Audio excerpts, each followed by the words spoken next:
We begin following the frantic search that captivated Metro Detroit last night and thankfully brought to a happy ending. A 6-year-old boy with autism found safe after an 8-hour search in the bitter cold. And tonight, we're highlighting efforts to help families in this same situation. Thank you for joining us tonight for 7 News Detroit at 10. I'm Glenda Lewis. Jonathan vanished Sunday afternoon from his home in Madison Heights. An army of volunteers and law enforcement searched for hours, but just before midnight, a neighbor returned home from church to find Jonathan in his house. This is actually the very spot I was standing when I finally got upstairs. He was sitting in this bath filled with water with clothes on. I noticed he didn't look at me or anything, so I stood here and I saw him playing and I'm like, oh. The neighbor immediately called police, bringing Jonathan home 8 hours after he was last seen. Just last week, this was last time a Dearborn Heights man with autism was seen alive. 30-year-old Yousif was found dead in the Rouge River after walking away from his home. His story inspiring change.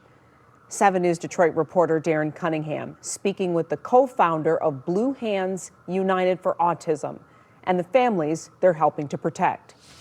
It is every parent's worst nightmare. You turn your head for a split second and your child is gone.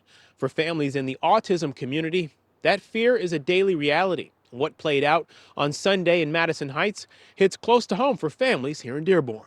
My heart sank into my stomach. I cried for a while. For Laura Wozniak, news of a missing child isn't just a headline, it's a trigger.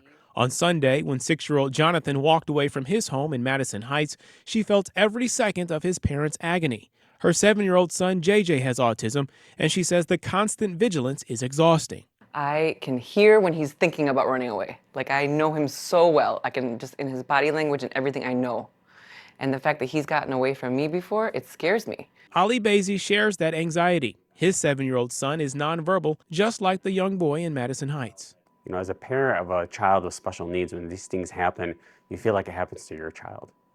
And my wife and I were talking last night. I go, this feels reminiscent of just 2 weeks ago. He's referring to Yousif, a 30-year-old with autism who wandered away from home. In the autism community, it's known as eloping. Tragically, Dearborn Heights police later found his body in the Rouge River. Now, turning that pain into purpose, Mona Alaouie, co-founder of Blue Hands United for Autism, launched Yousif's Guiding Hands. The organization is now distributing tracking devices like AirTags that parents can place discreetly on their children or vulnerable adults. There is no blame or shame on the family or on a school or on a community if a child elopes from a home. It's a very common act or behavior, and it's usually they have a plan.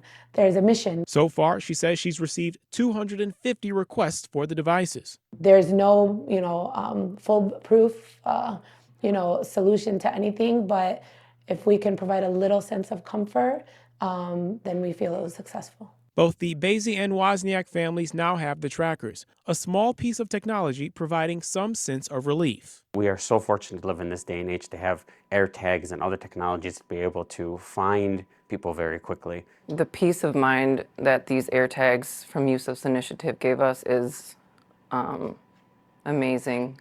If you'd like to connect with Blue Hands United for Autism, we've got their information at WXYZ.com. In Dearborn, Darren Cunningham, 7 News Detroit.